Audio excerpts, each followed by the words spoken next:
Hey guys, I'm Mezzy and welcome to this quick start guide for Mythic Throne of the Tides. Throne is one of the old expansion dungeons joining the Mythic Plus dungeon pool in Season 3. Most encounters have been reworked, so let's get into it. First up is Lady Naz'jar. To start with, interrupt Waterbolt. After that, healers be ready to heal the large amounts of AoE damage that Focused Tempest will do on the group. Next, move out of the geyser swirls, and if you get the shock blast circle on you, move away from others. Orbs will spawn from you that everyone needs to dodge. Lastly, at 60% and 30% health, the boss will become immune and go into an intermission. Geyser swirls will spawn continuously and you need to kill all the ads that spawn. Interrupt the Frost Witches and dispel their Icy Veins buff, and the Honor Guard will do a cone attack with Trident's Flurry. Of course, don't stand in front of him. Lastly, loosely group up so that you can group up the ads. Don't stand on top of each other because the Murlocs will jump at random players and deal damage to anyone standing within melee range of the target. When all the ads are dead, the intermission ends and the fight repeats itself. Next is Commander Ulthok and has received pretty significant changes.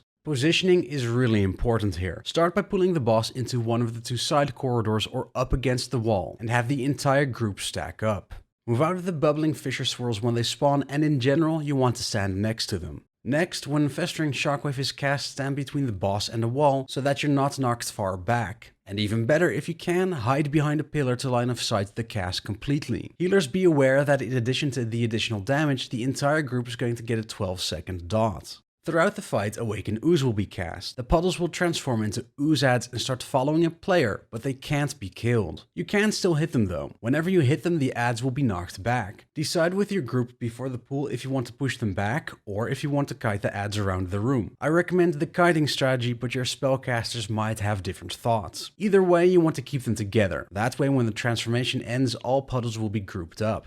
As soon as their transformation ends, move to stand next to the puddles again so that the next swirls will spawn next to the existing puddles. Rinse and repeat. Lastly, the tank will be dealing with a Tank Buster Crushing Claw, dealing damage and increasing their physical damage taken by 100%. If you'd like to see how the movement for the full fight works out in practice, I'll link a gameplay movement video for just this fight in the description. It will contain gameplay for both the pushback and kiting strategies. The third boss is Mindbender Ghur'sha and is a two-phase encounter. In phase 1, kill the Storm Flurry totems that spawn so that the tank stops taking additional damage. Next, healers dispel the Flame Shock dot off of players. And lastly, when Earth Fury is cast, move so that you don't stand in the small brown swirls that spawn underneath you. At 25% health, phase 2 starts and you'll be taking continuous AoE damage. Additionally, when Terrifying Vision is cast, run behind the pillar so that you're out of line of sight. If you get hit, you'll be feared if you survive the damage. The final boss is Ink of Ozumat and is a completely new fight. Positioning really matters here as well. You need to loosely group up in melee range, and tanks make sure to stay in melee range of the boss so that Foul Bolt isn't triggered.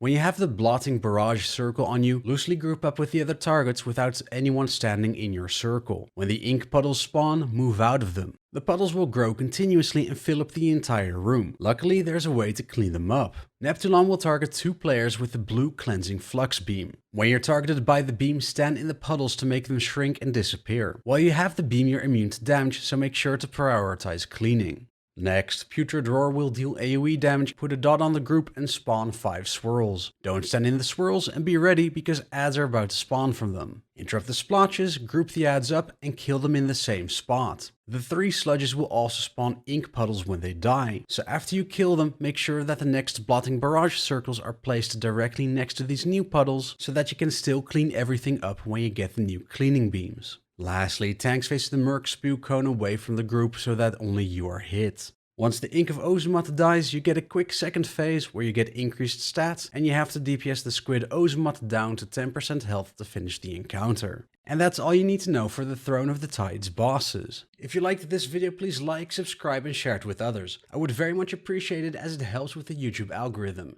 For now, I'm Mezzy and I'll see you again next time.